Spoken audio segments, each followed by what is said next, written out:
Raise hell, you can throw stuff at me if you can hit me, but I'm pretty bad. You may have noticed on the way in, there's a table out there with a bunch of books on it, and some stickers, and an old enchilada sauce can. Here's the deal. I am a shitty capitalist. It just never took. So there's piles of books out there. There's a little can. Put a little money in the can. Pick up a book. I'd be more than happy to sign anything that you do pick up a little later on when I'm done doing this. But it just works out that way. Grab stickers, grab books. They're about, just to give you an idea, about $10, $12 each on Amazon. So not to let Bezos tell us what to do. But that's the deal on that. And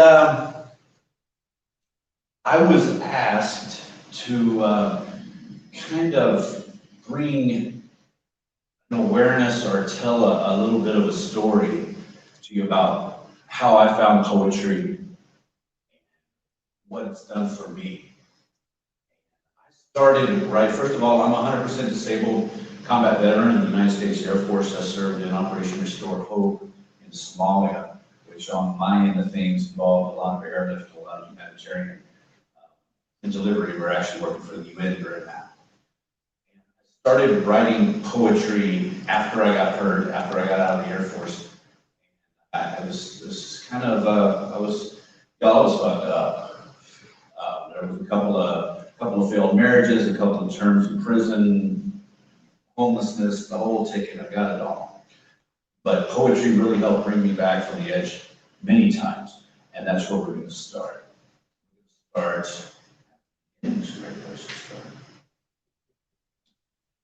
once I get going, I'm not always going to stop between poems.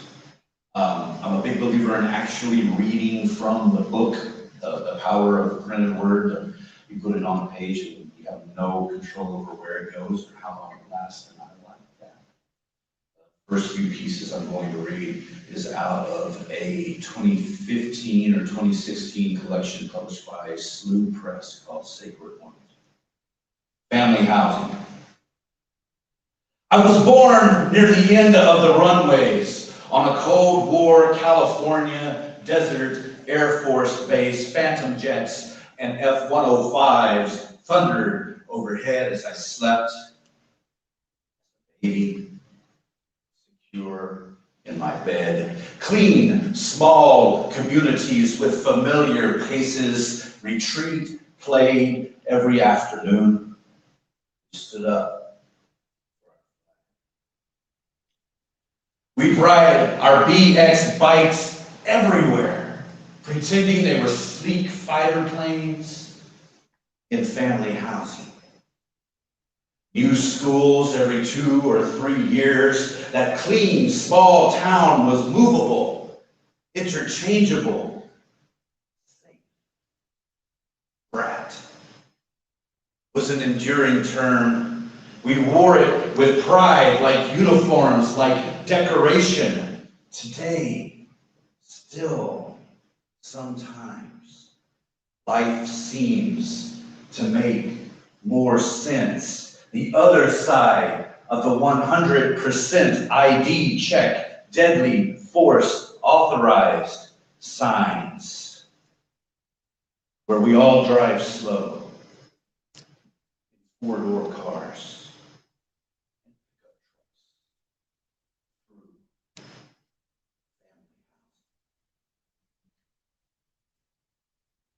How old were you in 1992? I was 18, and I was not an infantryman. At Christmas time, I flew to war on Comet, on Cupid, on Donner, and blitzed in to Mogadishu on a Hercules. I was not an infantryman. News cameras and equatorial black faces greeted us at the airport, chanting, USA, USA. At night, mortars would fall, shaking the ruined walls we reclined behind, death daring us to sleep. Always the shit smell of the air would hang visible on short final. Short final. About to hit ground. In 1992, I was 18, and I was not an infantryman. That place couldn't keep up with all the death it held. Bodies would lay atop each other in the streets, along with camels and dogs and brass shell casings and spent RPG tubes. It would percolate and boil and bake and steam and sometimes explode. We scrambled for cover.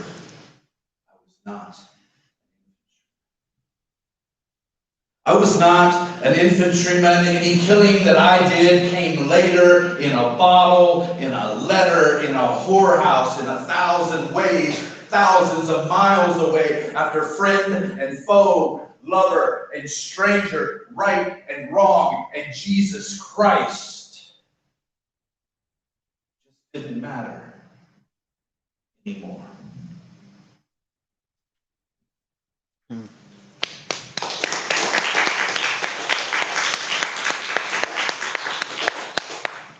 So I offer that as an introduction. One of my friends from back in that time, he flew helicopters in Mogadishu. He likes to say, it's okay to look back. Just don't stare. Mm-hmm. And I've tried to take that to heart, and I try to do the best that we can with that. And do we have any veterans in the audience tonight? We see a lot of veterans in the campus community now, and we're going to see more. And I think it's important to not focus so much on the nuts and bolts of then. Focus more on now. One of the bravest things that I feel I've ever done in my life was seek treatment, was to go in and ask for the help that was available. I look back at my history, the only thing that ran through all of this fucked upness was me. Probably had to take some responsibility for that. And I went to inpatient treatment for that, and eventually I ended up working under contract for the state of Texas, providing counseling for veterans and other trauma survivors and their families, and did that for about 7 years. This is called PTSD. PTSD. Put this shit down. Put it down on paper. Read it aloud. Let it see the light of day. Show those that weren't there what is there. The truth is horrible, but never as malevolent as lies and secrets. Lies and secrets started this shit in the first place. PTSD. Put this shit down. Put it down. Put it down so that it's there somewhere tangible, in lines, on paper, in a little book, up on a shelf, so that it's not just loitering in my mind like a gunship banking slowly to the left. PTSD. Put this shit down. Put this shit down. Doctor, I have hurt people because I was just too tired to care. I have been too scared to scream, too numb for morality or reality to matter much. Put this shit down and tell me if my sentence, this life, fits my crime, and talk to me of peace. What's on your mind? And you can put things down you've never experienced. That's a lie. Because I do understand the need we all have. This shit down.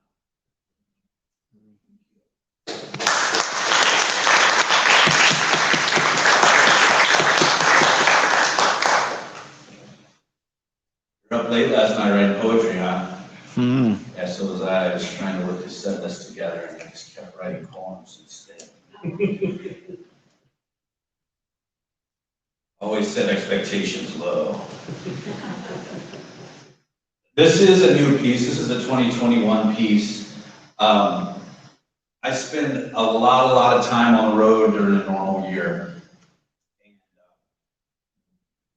a friend of mine from Corpus Christi, the poet laureate of Corpus Christi, Texas, named Tom Murphy, and I took a little trip a couple of months ago to Sioux Falls, South Dakota for a show up there. And on the way, because, you know, when you've been sitting in a little car with the same guy for like 4 states, it's time to go see a thing. And one of the things we passed the sign for was the Strategic Air Command Museum outside of Omaha, Nebraska. It's a scary place. It's a bizarre place. It's a strange place. And I wrote a poem about it. Strategic Air Command Museum, the center of America. Little white boys and little white girls from little white towns or mid-sized Midwest suburbs with matching shirts, with matching haircuts, shriek and scream with wonder and glee at the Strategic Air Command Museum that stands in the center of America. Press here to bomb a random Asian nation. Press here to down a MiG. Press here to end all fear and hate forever. Press here to learn how the nuclear triad can prevent future school shootings. And the children of pro-life and open carry smash those buttons with effervescent fury. Giggling in the penis missile garden outside, unsheathed and painted grotesquely, displayed as skyward caricatures of their creators, seizing attention and affection from playful grade schoolers with matching shirts and matching haircuts. The center. That's brand new, it's unpublished.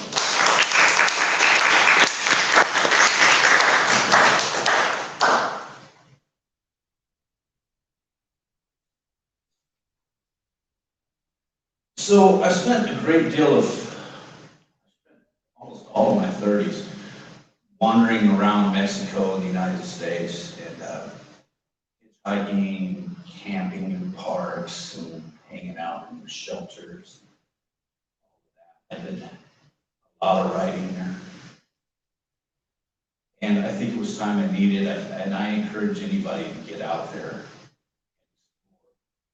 We talk a lot about our country and what it is and who we are. Stuart Weiler said, it's rare that many of us have really engaged much more than 250 miles in any direction. I encourage you to get out there. You don't have to be homeless and jumping on train cars and going to jail and all of that business, because it's probably not going to get you where you want to go. But I'm going to read a few pieces that kind of that I wrote when I was bouncing around in different places. Different places resonated with me, like the Copper Canyon in Mexico, like Skagit County, Washington, like Austin, Texas. This evening, I am ordering hemlock over ice in a rocks glass from the bar at the hotel, compromising with the barman. Agave will do. Poisoning myself with South Texas, with denial, with faith and flags and family. I am poisoning myself with poetry. Poisoning myself with the cheap highway stuff. 87 octane, poisoning myself with the company of women that I will never sleep with. I'm not even sure what mirrors are for anymore. Poisoning myself with vanity, sweet, sweet pride in mid-spring swelter. This is not you. Poisoning myself on promises made decades ago on other continents. I am poisoning myself with the patience of a snake tail rattling, and poisoning myself with cheap countertop condiments with vending machine ice at the Echo Hotel. I am poisoning myself with walls and rifles and checkpoints, surveillance blimps tethered with long white. I am poisoning myself like a peacock, shooting the Rio Grande River into rolling, shy veins. Bump of snack backstage and on with the show tonight. I am feeling familiar, forgotten, untrusted. I am poisoning myself with embossed credit cards transfixed by my name pressed on plastic, poisoning myself on the streets of Austin, somewhere south of the river and north of Ben White. I am poisoning myself on Craigslist, sucking cock in Zilker Park restrooms. I am poisoning myself looking for Venus through Army surplus binoculars in an era of don't ask, don't tell, don't share, don't care. Poisoning myself with muddy Houston steam and in smoky back rooms of Dallas, poisoning myself with passions and dreams, lessons and schemes, with poems written on napkins like plea bargains. Trees shed leaves and serpents slew skin. It's in places like this I poison myself. Kill off what does not belong. Gun stores and tequila offend me, but I'll drink with you.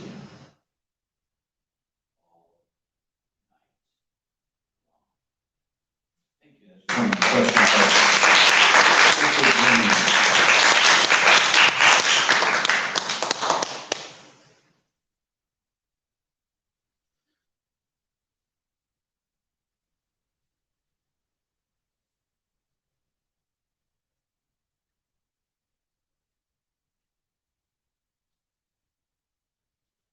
My brother, Jason, is a preacher. Southern Baptist Convention, Aspermont, Texas, a notch away from Abilene on the Bible Belt. I am an evangelist.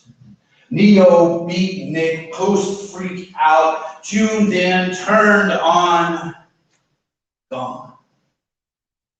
Lost between the me generation X, Y, Z, digital divide out of time, sitting on the shady side of Jefferson or 4th Avenue or Guadalupe, throwing burning spears of Ginsburg, projectiles in Kerouac, caliber from Hunter, Thompson submachine guns, Sal, Paradise, Dean Moriarty, even Sissy Hawshank. I was born a legacy. Born an early Libra. Thriving on just such shit. Miracles every night in dark cafes or under street lights, water into wine in equal thirds, Night Train, Mad Dog, Thunderbird. Waking to Bukowski breakfasts from Kim Casey cans, looking at life through a battle-scarred lens. I live in a world declared dead, in a photograph taken in 1965, where dreams and drums and roadmap knapsacks combine in the poetry and music of being alive. Speaking in a strange dialect so rarely heard, unfathomable behind media screens. The truth obscured from the dust of the herd, and black and white fortunes from trading in dreams are clogging our senses for things in between. Yet, this is not a country of corpses. I see in the coffee houses, bookstores, soup lines, and down on Skid Row.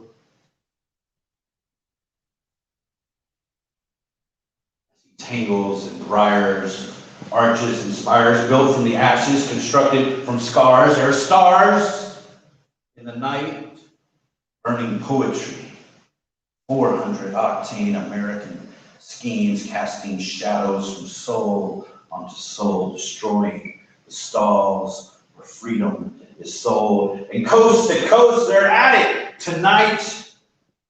In jail cells and tenements, down on Skid Row, they're charting the course we'll all soon follow, adrift no longer on sure and steady keel. Ambitions seaworthy and made of steel. It's real. The words and the rhythms that flow here today are vital. They're needed in such true ways, chipping away clay. Hitchhike out onto a million folk ways from a room.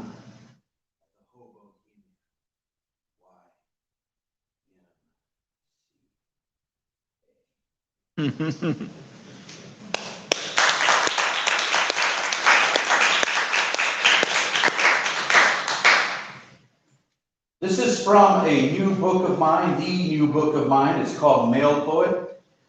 I get asked sometimes in interviews about the title of the book, and I say, read the book.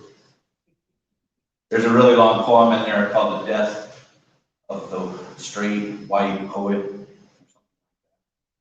I'm to read tonight, but kind of deals with who gets to call poetry poetry, and what poetry is, and gatekeepers and all that cool stuff we're talking about. This piece is called El Cajon from that collection. The Sonora Desert and sand dunes, it took that fucking Interstate 8 all-day drive from Tucson to burn the concrete image of my father from myself.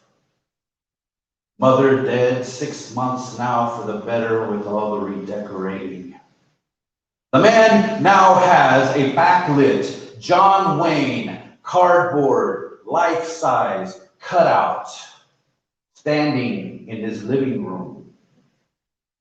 A 25-foot tall flagpole rising from his tiny Texas trailer park front yard. I do not know him.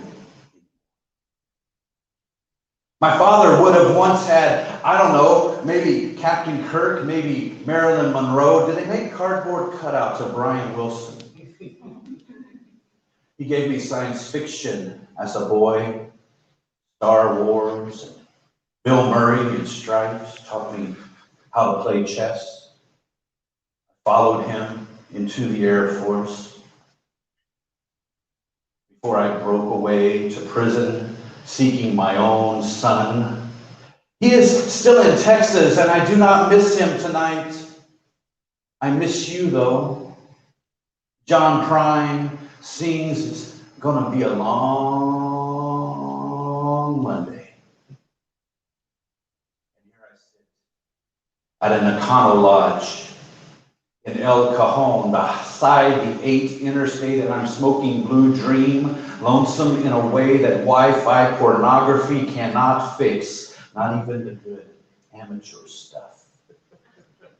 Without you, wishing you could be in California.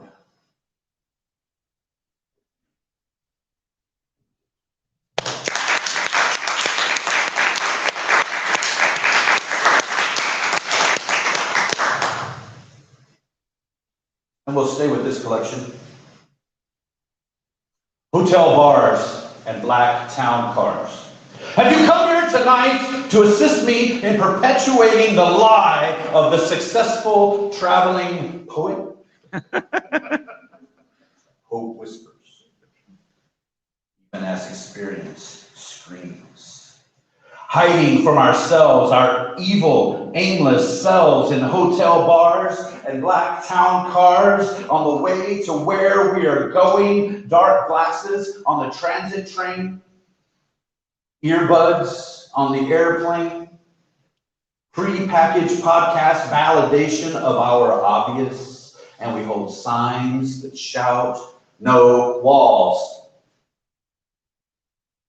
How often I wrap myself in the familiar me, return to cities that I came to know decades ago, like comfortable one-time lovers, flaws embraced like the weather. Songs that once defined our lives, worn threadbare by the seasons. A woman next to me at the airport gate in Oakland code switches Chinese and English, talking into her phone, and I try, but I cannot bring to mind the last time I set out to find the unknown. Contradictions and omissions, circus tents and hunting seasons. So off she's gone to Florida. I think she just stopped believing the lies of my life. Mixed with gin and dreams, little poetry magazines, my hopes whispered, my experience screamed. Thank you.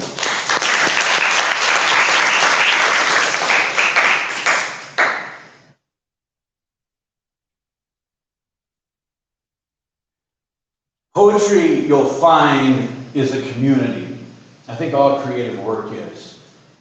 And it's vital. It's much like the Buddhist teaching of the tiger being great, fine, and happy, and a really happy tiger when he's in the jungle. When he comes into town, he leaves his surroundings, things get real dangerous for that tiger. The same is true for creatives, I think. So cherish your creative communities. Make friends, keep friends. It's hard to do when you deal in an industry of ego. But one of my best friends that does this is the poet laureate of McAllen, Texas. He's a Salvadorian immigrant. Dowry. And I wrote a poem for him called Dowry. I went to sleep last night. I did not dream. I did not sweat or heave nor wrestle with myself, my dissatisfaction, my hunger, my guilt. I did not scream when I awoke.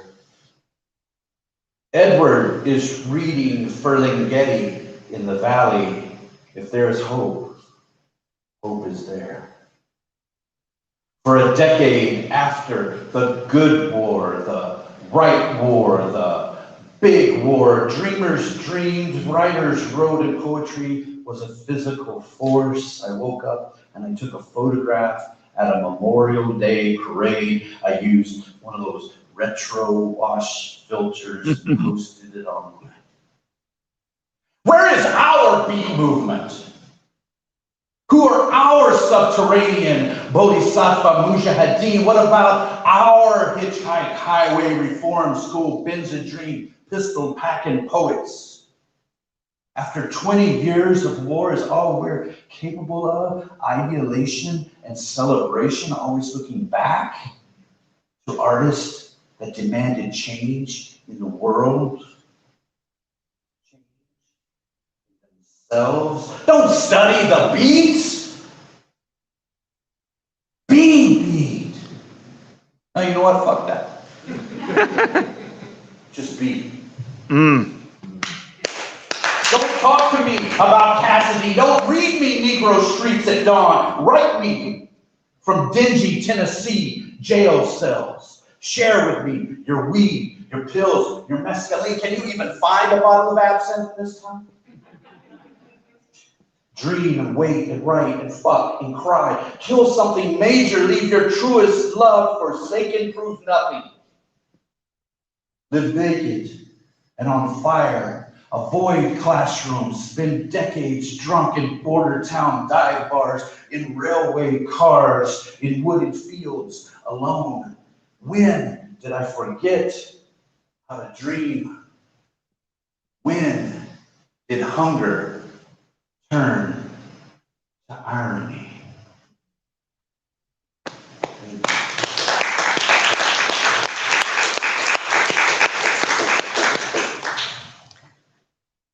I do love being on the road. It's great to be back out here. Things are getting better.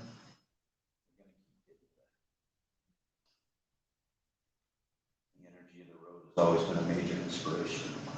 This is called Road Trip.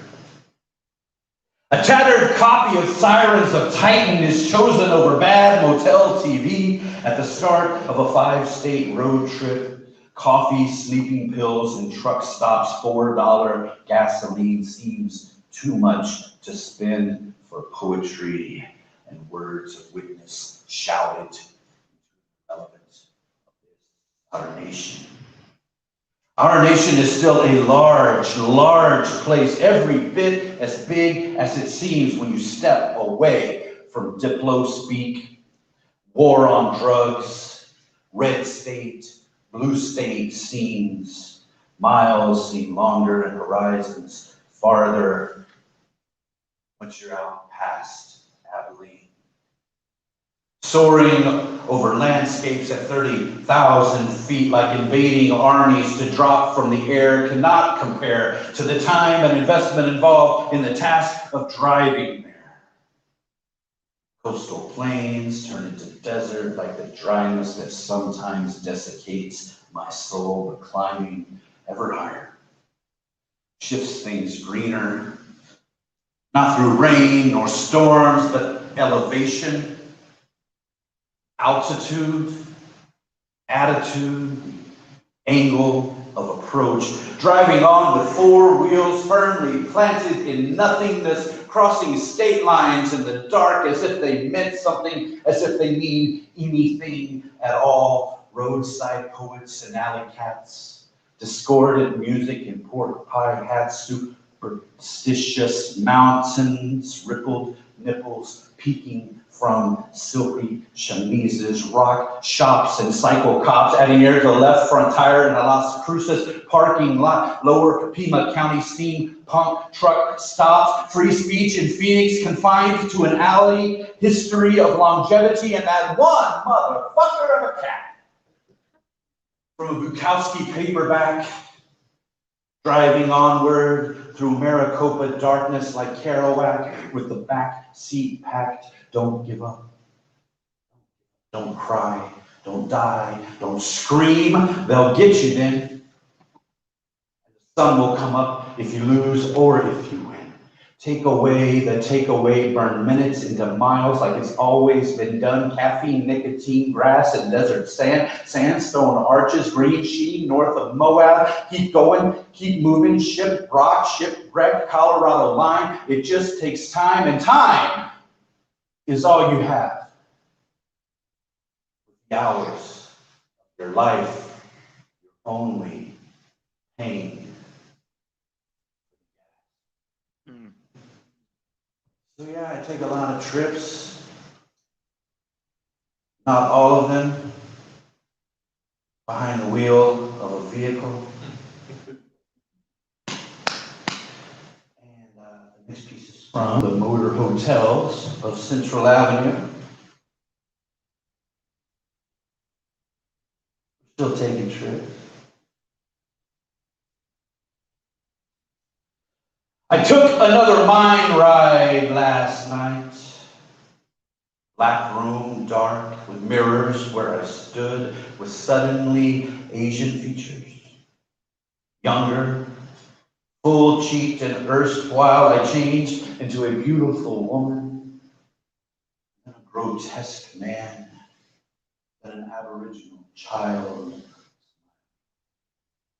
I saw myself from inside the husk, worn by a dying Nordic beast. Adrenal overload threw me to the ground. I crawled closer to the mirror with no edge, no end. Placed my eye directly on the glass and was seated on a bed in early winter.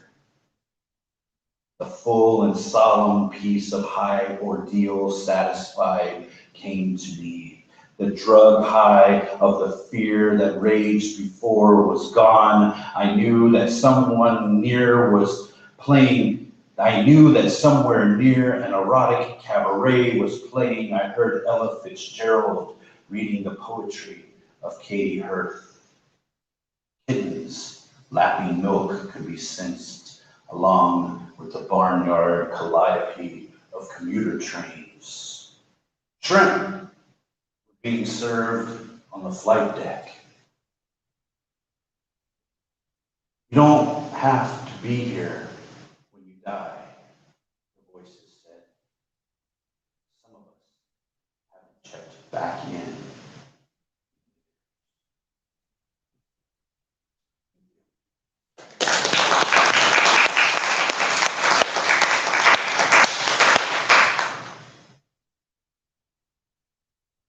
This is from a book called I Did Not Go Looking for This. Very convenient that it's titled. I did not go looking for this. It found me, stalked me, seduced me, swung open the passenger door in front of the San Antonio Greyhound station and jumped right in.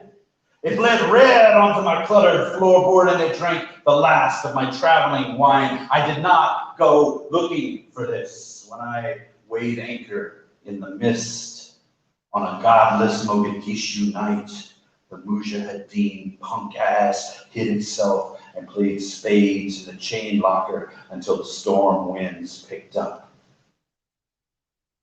It jumped out at me, horny and afraid, from an alley in the tenderloin, lecherous tongue and demon-hard cock, hash-stained fingers, and a needle in its shriveling arm left saliva on my cheek. Salvia stains in my homeless dungarees. I did not go looking for this. I just find it. Follow the sound that hunger makes in the morning. That tune has soul. 5,000 miles. Easy!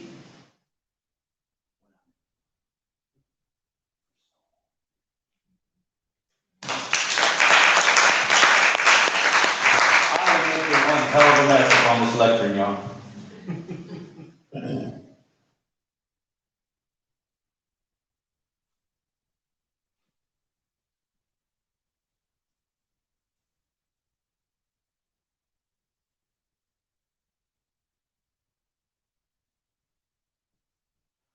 I want to take the Walt Whitman exit from this road novel, America.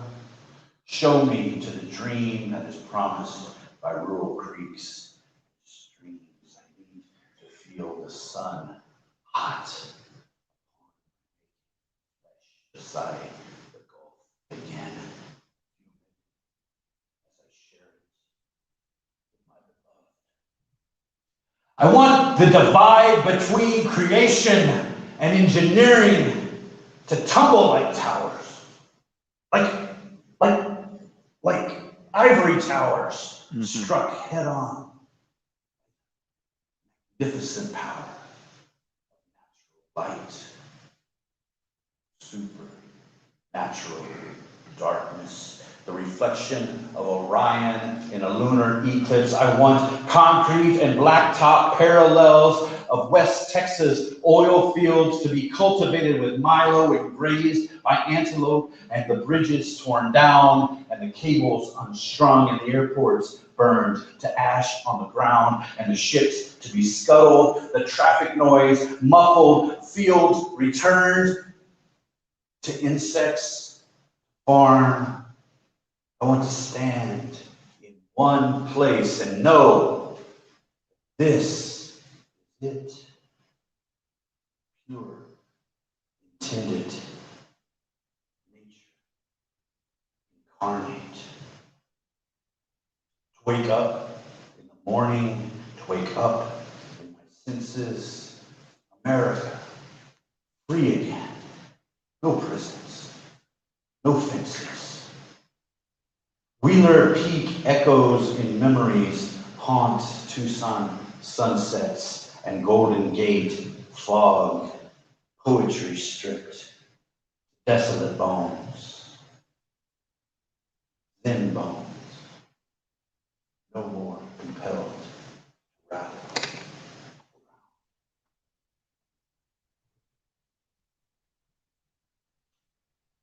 I wrote that New Year's Eve at the end of 1999.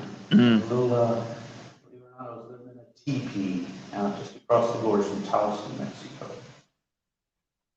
So it really, I was not wanting to bring any real towers down. Somebody else did that. If I die in Philadelphia, let it be somewhere beat. Somewhere like the Penrose, down by that Christmas light factory. If I die in San Antonio, let it be an alley on the south side, somewhere off of. I want to live until my last breath, walking beside Cerrillos Road, a glass pipe in my pocket. I want to shout into the desert night, somewhere south of Tucson, in praise of the Martha Lights. Let me stow away on a C-17 with soldiers heading home. Let me listen to their stories of youth and truth. Let me wander off to Jupiter and catch the Sunday red-eye back. Let me swim in a tumbler of bourbon somewhere a little north of Little Rock. Let my body lie in state with William Burroughs and Emiliano Zapata, Echo Hotel 508, or in a Copper Canyon hostel in early spring. And the day after I die, let me lurk in your red-lit room. Let me taste the fire in your eyes as he takes you time and time again. Marigny, Bywater, lust, setting the Zydeco, afternoon, aflame.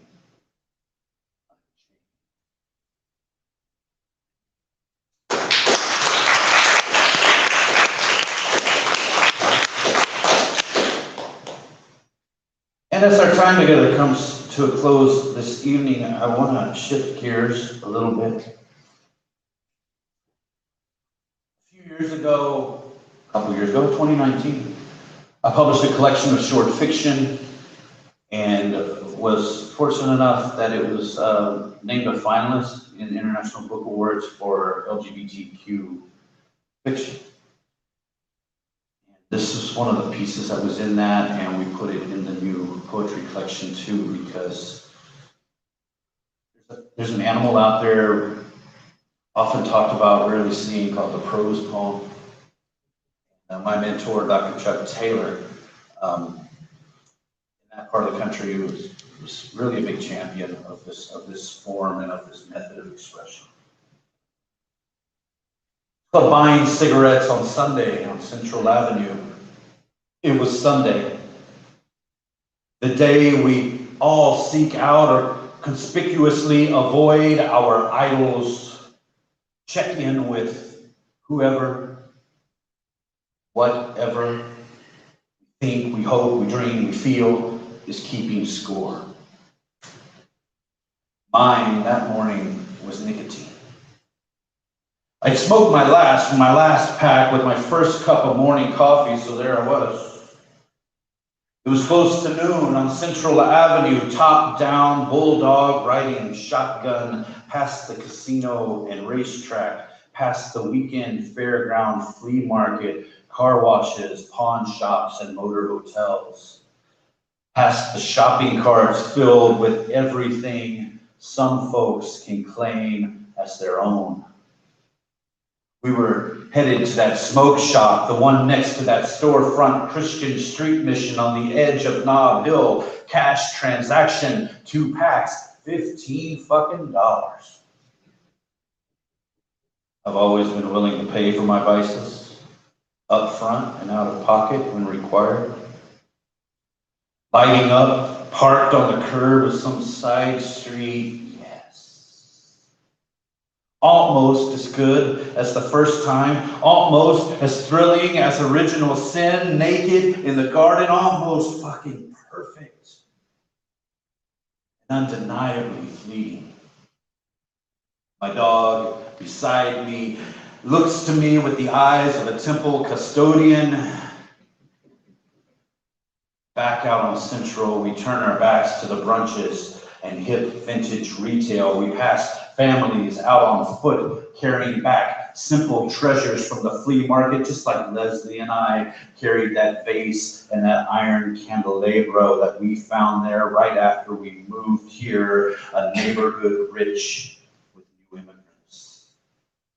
Striking ebony-skinned woman wrapped in vibrant African textile is walking a block or two east of Louisiana. Her hand was cupped upon her daughter's shoulder in front of her, 10, 11 years old, and the child is grasping one of those large plastic dress-up dolls, the ones that run about 3 feet tall or so. She's got her dark arms wrapped around that doll in a way that tells the entire holy universe that this is mine. The stringy blonde pseudo hair is not nearly as jarring to me as the layers of contrast broadcast set off by the faded peach plastic nudity of stark white breast buds and chubby baby fat thighs stretched by commerce and design for toy aisle voyeurs, and of course all of the cultural and social analogies hit me like deep indica. They roil in my mind, black and white, not abstract. Image and reality, how it looks and how it feels. That toothy smile and that proud guiding hand on a Sunday, a new week in a new world for that girl who was still a girl but wouldn't be one forever. It looked like it felt divine. Like knowing that there is something you can hold on to, even as you know something is holding you. Not even the first smoke from a fresh pack on a mild May morning.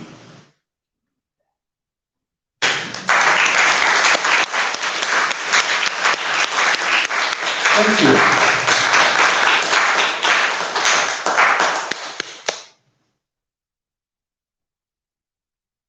Tennessee, no place like that. One of the things I remember my parents watching quite often, even overseas, was the Grand Ole Opry. So I don't know if it's really a law in Tennessee, but I was brought up to believe that you have to end the show on a religious or quasi-spiritual note when you play Tennessee. I don't know how many of you have read a lot of beat writing and beat generation writing. If you do, I'm not sure there's a better place to start than Jack Kerouac's On the Road. Just a mad, mad story about running around the country with your friends and seeing the world as it presents itself to you. And towards the end of On the Road, Jack Kerouac is looking back, Sal Paradise is looking back on his journeys.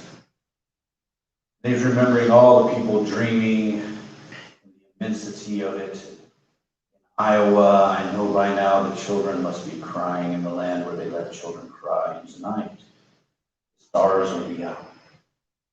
Don't you know that God is Pooh Bear? God is Pooh Bear.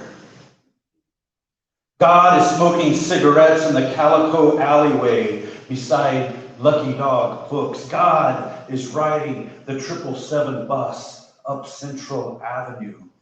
God is flowing down your thigh after sex. God is unexpected. unintended, unearned glory, perfect happenstance. God is a magic gas pump credit card. God is a cop with better things to do. God is you. God is pigeons in Alamo Plaza. God is sleeping in a doorway on Shattuck. God is accordion in a border town cantina. God is washing dishes on a double shift at Denny's.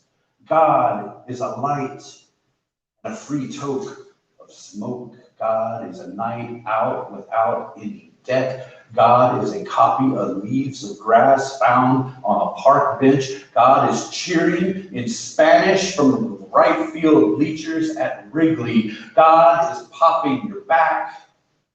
5. God is the first daffodil of spring. God is Colorado. God is queer and seeking asylum. God is worn carpet in forest green checks. God is poetry read at the zoo. God is alive. All that we do. God is you there. God is Pooh Bear. Right there. Thank you, everybody. It's been a wonderful evening here. It was great hearing you.